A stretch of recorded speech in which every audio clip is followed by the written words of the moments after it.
Today's video is brought to you by the novel 9/10. Alright, so a couple things to clarify about North Korea. All the war rhetoric and all this propaganda is just that. It's propaganda. And it's a larger smokescreen. The question is, for what?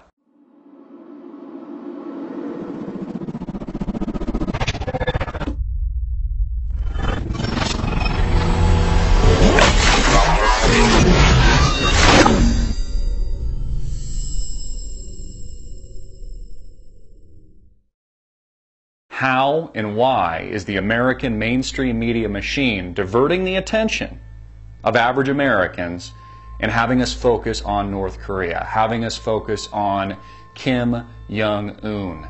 You know, the loose cannon that's going to declare nuclear war with the United States at any moment.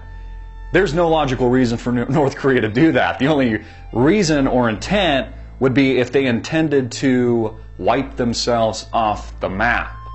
So the larger question here is, why are we being diverted? Now, we've seen all kinds of reports out over the past few months, but it's been intensifying over the past few weeks as the United States has been sending stealth bombers overseas in the area. China has been mobilizing their troops along the border. And we've also been getting these strange propaganda films from North Korea, these cartoon-like videos showing the destruction of American cities. In my opinion, this isn't propaganda coming from North Korea. This is propaganda coming internally from the United States, from the CIA, and from these groups. But the question is why? Two logical reasons and answers to that question would be it could be a political diversion from the collapse of Europe and the implosion of places like Cyprus, the Eurozone, and the Euro.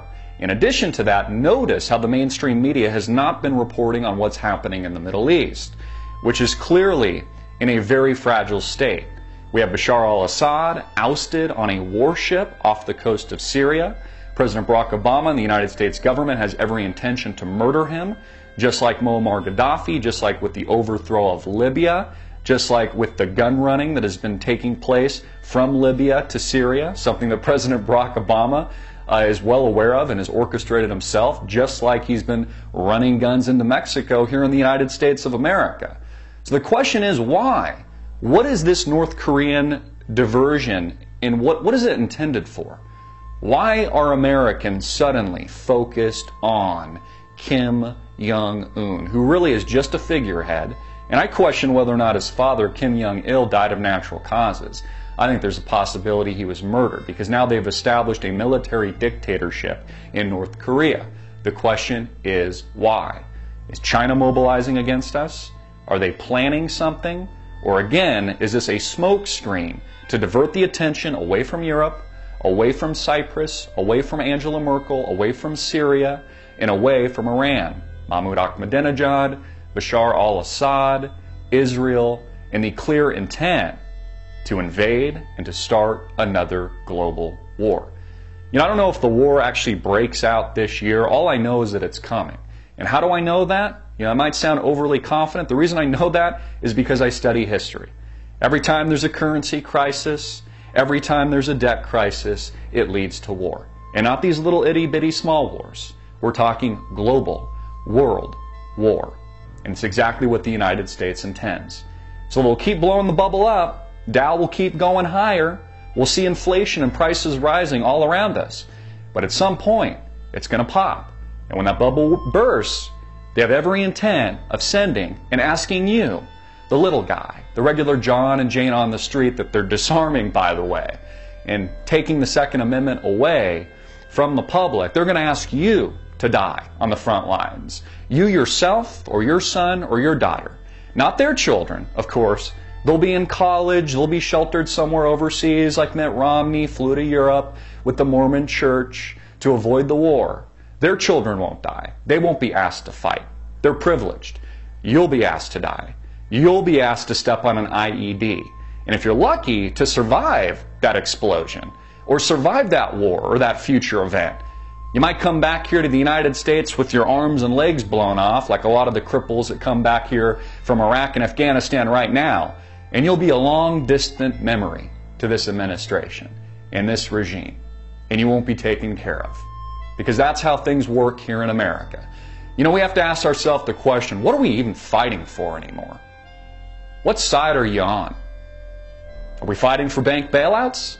Are we fighting so that the federal government can raise the debt ceiling into infinity and print our currency and inflate us out of what America was once known to be, an economic powerhouse? What is it exactly that we stand for here in the good old US of A today? I'd like to think that the God-fearing, and some of you that do not believe in God, but the good people, doesn't really matter. I'd like to believe that that a lot of us still stand for freedom, still stand for liberty, still stand for constitutional values, that still actually want a Second Amendment in this country, want the ability to defend ourselves from a tyrannical government or a potential invasion. People always forget about that. I'd like to think that we do stand for something, that we are fighting for something, that we are fighting to purge Washington and Wall Street from criminals and from corruption and from outright theft. Just like what we're seeing in Cyprus is happening here in the United States. These are all very big questions. Again, why is North Korea providing such a giant smokescreen at this given point of history? I'm Christopher Green. You've been watching Green Wave TV, alternative media television, and I just deliver the Daily Wave, hard-hitting and in your face. If you like this video, please share it everywhere. Subscribe to us on YouTube, Facebook, follow us on Twitter, support our sponsor below, and get it out to the viewing public. Peace.